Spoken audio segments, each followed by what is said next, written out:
I want to cover in Mastermind, what we did in Mastermind, about a referral packet. So in the Academy Mastermind, we covered, should you or can you take a piece of paper that doctors can refer to you, and it's exclusively yours because it has your information. You created it. It's a prescription basically that you create. You hand to the doctor or the referral source, and you say, hey, just use this piece of paper when you want to refer a client to us.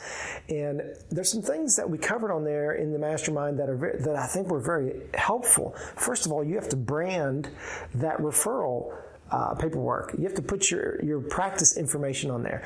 Another thing you can put on a referral piece of paper is common things that you like to treat. Okay, you could just list those out, whether it be feeding, whether it be dyslexia, whether it be lower back pain.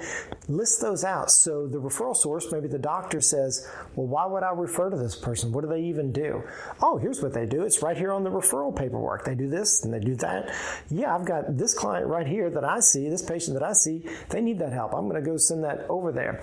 And so you want to brand it. You want to have common things that you treat, and you also obviously you want to have your fax number, your email. You want to have your contact phone number, and I think obviously you want to have your name, your practice name on there and logo, and it might help to have your picture on there. I mean, you are the company.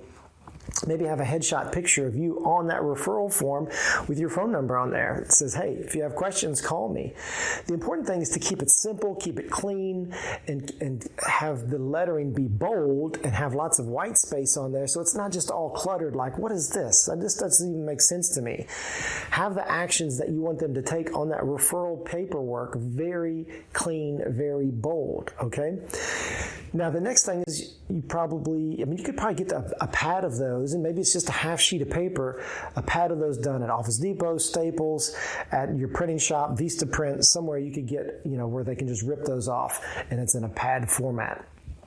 The next thing that I suggested, if you're going to do that, is to not use all your ammunition in one shot right there. So in other words, when you go over there, the question was, well, I can take them a referral form packet, I can take them brochures, I can take them business cards, I can take them this, I can take them that, and I can buy them lunch, whatever.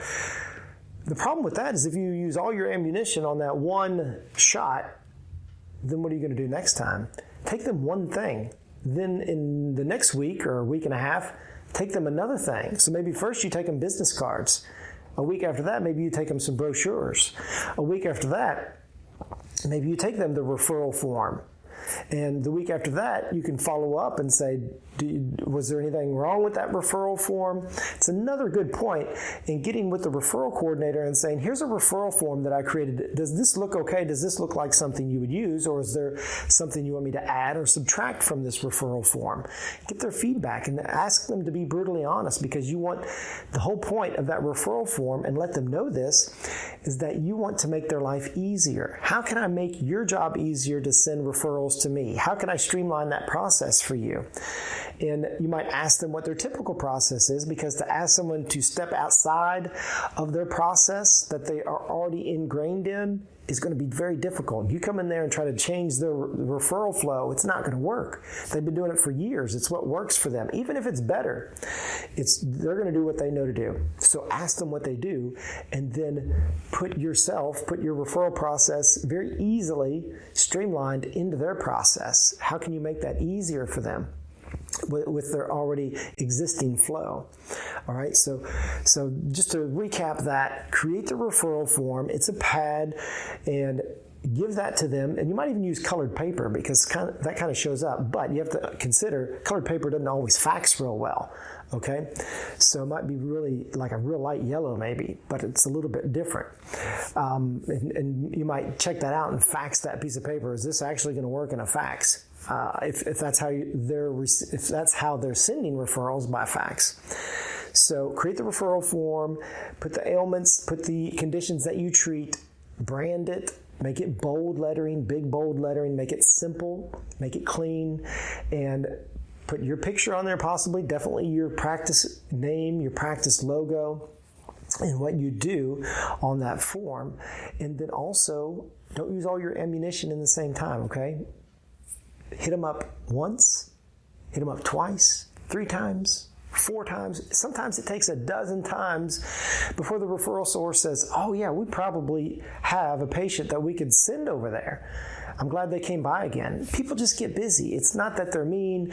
It's not that they're ignoring you. Maybe they're ignoring you. But more often than not, they're just busy. They forgot about you, so you have to remind them that you exist, okay? So create different excuses, whether it be to take a business card, a brochure, a referral form to them. Make excuses, okay? In my private practice, we have to use a referral form that Medicaid clients use because most of our clients are Medicaid. So we get this form from our state Medicaid. Well, I'm like, how am I going to use that? I can't use that. This is the states made this up.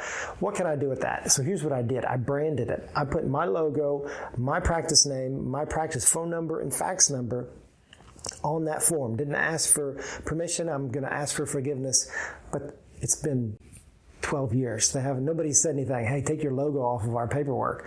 No, that makes it easier for the doctor because they know who that referral is to or from, the request is from, and the fax number's on there and they can fax. I don't have to look my fax number up. It's right there on the form. That was the purpose. How can I make this easier for the doctor, for the referral source? So that's brand everything that you can in order for people to make it easier for them, but also to find you. All right, that's all I have for today. Thank you for watching. If you have any questions, put it down below or email me, scott@startatherapypractice.com. And until next time, Godspeed to you in your practice.